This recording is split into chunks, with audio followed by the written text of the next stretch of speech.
I think you probably have to split home and away crowds. I would say the home fan culture has definitely become more passive. But when you get a bunch of 3,000, 4,000 like-minded fans going to an away game, they of course always create a great atmosphere, and invariably they stand up. And because they're standing in an all-seater stadium and the seat in front of them only comes halfway up their shins, they're not actually standing in the safest possible place. And you only have to look at social media every Saturday night and you see photographs of people rolling their jeans up to show the cuts and bruises on their shins, or worse still, you see photographs where fans have fallen down 2 or 3 rows over the seats in front of them when they celebrate a wild last-minute goal. So the fan culture of standing and singing and making a noise is still there. Unfortunately, at the moment, we don't have the infrastructure to accommodate that properly. Behind rail seats will be in 20 years' time people who have made a bit of money in their business and now Have to be made to... I don't think actually, in most cases, there'll be no need for any significant structural changes. I mean, just look at what Celtic did. They very simply took out the existing seats and put in the rail seats, bolting them onto the same viewing deck, the same terrace deck. So, yes, they cost more, but what price do you put on safety? At the moment, as I said, we see cuts and bruises, we see people falling forward 2 or 3 rows over normal seats. But all these stands are built on concrete. One day, someone unfortunately might fall over one of those seats and bang their head on the concrete, and then you could have really serious consequences. And Celtic, when they put in the rail seats at Celtic Park, said this is an investment in spectator safety. Not so far away from here, over in Holland, PSV put in rail seats this last summer as well, and that was precisely for safety reasons, because they also have a very vibrant ultras group who they were tolerating standing behind normal seats and didn't want to make them sit down, didn't want to lose that colour and that atmosphere, but they got a couple of broken bones, a broken arm, a broken leg, and they realised that this is not as safe as it could be. There is an alternative way to do it, it's available, we should do it. And so they've done that again purely for safety. Yes, it costs a bit more, but say what price safety, and also what price the future generation to your fans. We look at Premier League grounds, and I think the average season ticket holder is in their mid-40s. These are people that fell in love with football in their teens and their early 20s when they could still stand on terraces. But if they're in the mid-40s now, that demographic is only going to get older and older and older. And in 20, 30 years' time, the Premier League stadium will be empty because all their fans have died off. Now, 1 or 2 enlightened Premier League clubs see that. And again, although the rail seats do cost more than the normal seat, they can see that if they provide a style of spectator accommodation that younger fans enjoy, and also if they price it accordingly, they will bring in that next generation. And so the fans that are there in their teens and their 20s behind rail seats will be in 20 years' time the people who have made a bit of money in their business and now want the posh seats and are on the halfway line paying the equivalent in 20 years' time of 80, 70 pounds, while behind the goal people are paying less. And some of the clubs who take this view actually say one of the reasons we want rail seating, we want it for safety, we want it for atmosphere, we want it for attracting that younger generation, but we also want it so that we can offer cheaper prices. They say we accept the Premier League prices are too high, but we only have one product to sell, and whilst we only have one product to sell, we can't offer it in any part of the ground at a really, really low price. Say on the halfway line someone's paying £80 for a seat. If a club were to offer a seat behind the goal at £15 or £20, that person on the halfway line is going to put pressure on the club to bring their price down as well. However, if the product being sold behind the goal is a basic metal rail and an occasional seat for Champions League or Europa League games, is a product that person on the halfway line has no interest in whatsoever, they're not going to complain if it costs £15 or £20 to get in. That's a very enlightened view, only taken by 1 or 2 clubs, but those are thinking long term. How do we make sure that those people that are now sitting in our expensive seats, who fell in love with football standing up behind the goal, that we have the next generation of those in 10, 20, 30 years' time? The television companies, the radio broadcasters have got used to the idea. I think it's been quite sharp, quite significant. And one of the reasons that I got heavily involved with the campaign going back nearly 10 years was because I felt the campaign at the time was a tad muddled, and that the fans were saying we want safe standing, the media and the clubs and the safety people were hearing we want great big open terraces.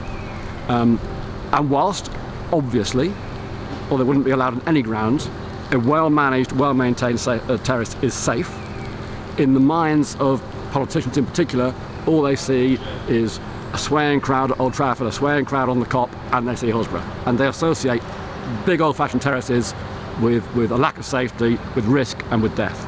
So we had to take out of the message we're putting across any implication of we want terraces. And then at the same time we became more and more aware of rail seats, primarily here in Germany, but also in many countries around Europe. And so we thought, right, from now on we'll focus the message on rail seats, because they don't look like a terrace. They clearly are safe. Even the most cautious politician couldn't stand behind one of these and assert you could fall over, because clearly you can't. You can't get pushed from behind. So it's a more convincing message to put across. And as we started putting that across, and as I started going around my roadshow to lots of clubs, we got more and more clubs buying into it. Yes, if we could do it, we'd love to do it. And one chief executive of a Premier League club at the time said to me, privately, fantastic, wonderful, if I could buy 3,000, I'd put them in tomorrow, but unfortunately I'm not allowed to. So the clubs bought into it, the media got the message. We gave, myself and the SFF in particular, gave lots of newspapers and media outlets loads and loads of photographs and videos. One of the videos I filmed here back in 2012. And that all helped change stories in the press, which 10 years ago, if they did anything about fans want safe standing, they'd accompany it with a black and white picture of an old terrace. Now, when they do stories about fans want safe standing, they accompany it with probably one of my photographs of rail seats. So the newspapers, the television companies, the radio broadcasters have got used to the idea that when we say safe standing, by and large what we mean is rail seats.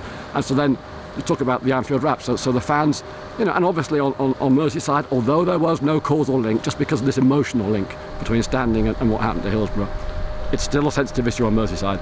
But the fans on Merseyside as well, the Liverpool fans, the Everton fans, now understand that when we say safe standing, we mean rail seats, and all the ones that go to the match, they recognise that what they do currently, on big European night at Anfield, the entire Kop stands. At away games, virtually all Liverpool fans stand, and they recognise, as I said earlier, that standing behind a seat that only comes halfway to the shins is not as safe as standing behind a rail at waist height.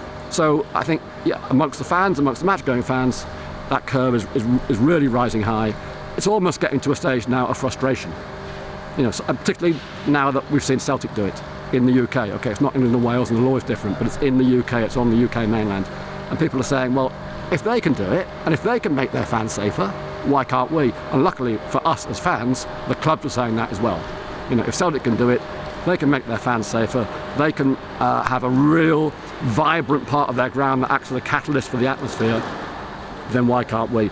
And also feeding into that, I think you've got some of the broadcasters who ultimately are the people that pay the Premier League all the money saying, we want you to do your utmost to make sure the atmosphere in your stadia is as good as Celtic Park. And right now it isn't. And even the police, who, in my view, shouldn't be directly involved. The law, first and foremost, and the politicians, the Department of Culture, Media and Sport, like all politicians, if it ever comes to changing anything, there's always caution and anxiety. Are we moving into the unknown? Is it going to be better or worse than what we had before? And for a long time they've said what they want is a united front. They want the Premier League, the EFL and the FA to come to them as a threesome and say, right, all three of us would like you to look seriously at rail seating. And I think we're getting to that point. That may even happen this summer. For a long time we knew the EFL, the Football League, were on board. They asked their clubs 4 years ago, would you like us, the executive team, to approach government and talk about it? And 77% of the clubs said yes, please. Until last November, the Premier League had never sat down as a 20-club group to discuss it formally. But then they did, and now the wheel is running with them. And we know that at the FA, the chairman has said quite openly he's in favour of it. So I think when the Premier League has sort of finished their consultation with the 20 clubs and jumped through all the hoops they think they need to jump through internally, perhaps then put a motion to their general meeting in the summer.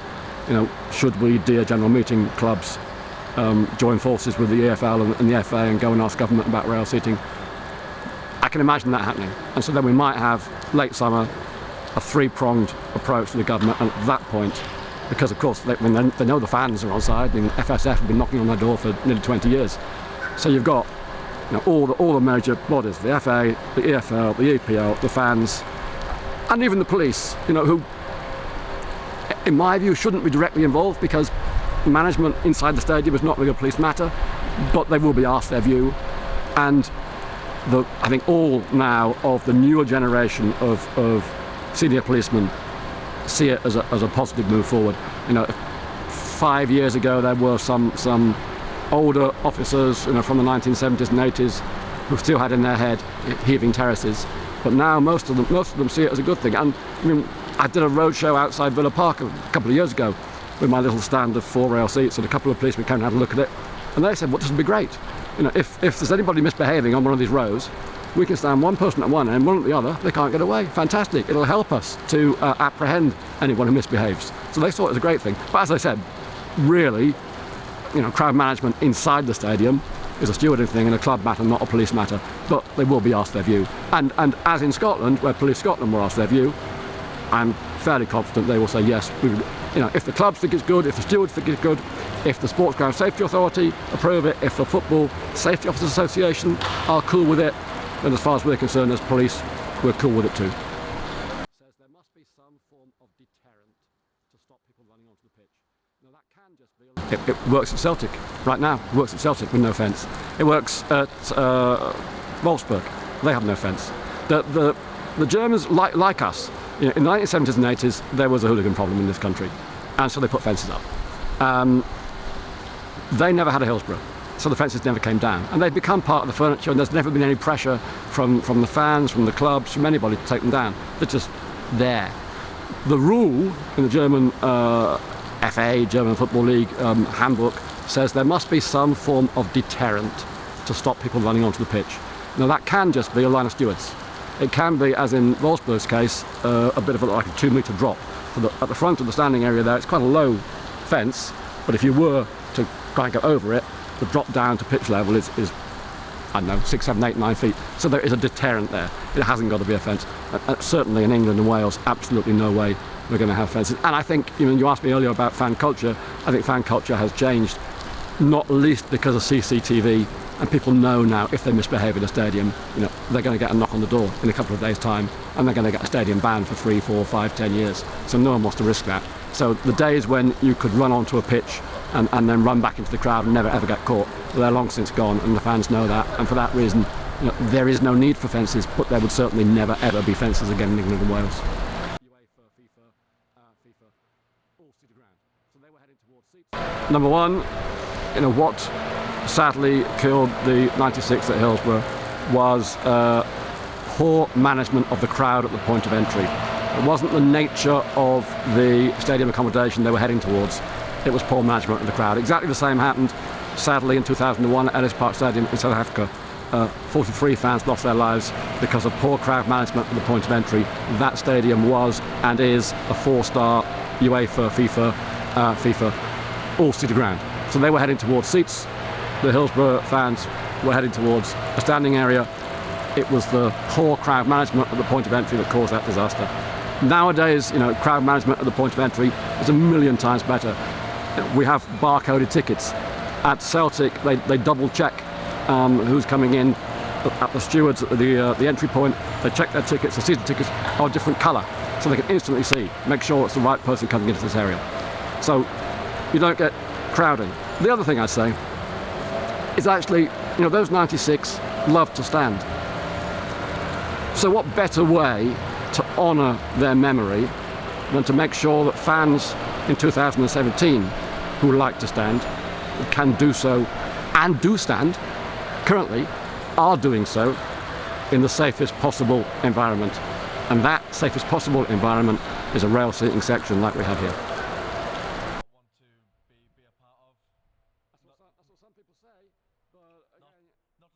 Again, I can see over Johannes' head perfectly okay. So in terms of viewing, it's not a problem for you? No, and you can see perfectly okay. It's all a question of how high is the rail, how steep is the viewing deck, how far away are you from the touchline. All those factors come into it, but it's not beyond the skill of good stadium architects to work out the right solution, so you can always sit there and look over that rail and have a wonderful view of the pitch. On the odd occasion when you might want to sit down in a rail seat, because really, of course, what they're for is standing up. So safe, it's much safer for a small kid actually, in this sort of environment than on a normal terrace. I think it depends on how tall they are, to be honest. It's a bit like going on a ride at a theme park. You know, Disney and whatever, they don't allow kids below a certain height to ride on certain rides. So I think it's down to the parent, the guardian, you know, if they think their child is tall enough, then take them in. I know one father recently took a 6-year-old to Celtic Park to watch the game there, and the kid wants to go back every week. Absolutely loved it. His dad said he couldn't stop jumping up and down. Totally thrilled with the idea. So yeah, if they're tall enough that they can see, then why not? Because it is so safe. It's much safer for a small kid, actually, you know, in this sort of environment than on a normal terrace, because their small child can get pushed around a little bit. Yeah, so some of our opponents do say, oh, football's become very family friendly over the last 20 odd years, and if we have standing back again, suddenly all the women and children will be frightened off. It's nonsense. For a start, standing hasn't gone away. You know, we've got it already in our Premier League grounds, just it's behind normal seats. And secondly, there are plenty of women and children who do like to stand. You look at some League 1, League 2 grounds, and you'll see on their terraces, you know, women, children standing. So it's a complete fallacy. But those women, children, and middle-aged and old blokes who prefer to sit, safe standing is good for them as well, because it means in the seated areas, nobody will stand, because all the people that want to stand will be in the standing area. So it's the best for everybody. Those that want to stand do so in a very, very safe environment. Those who want to sit know they're amongst like-minded people who want to watch the game sat down, apart from when the team scores a goal.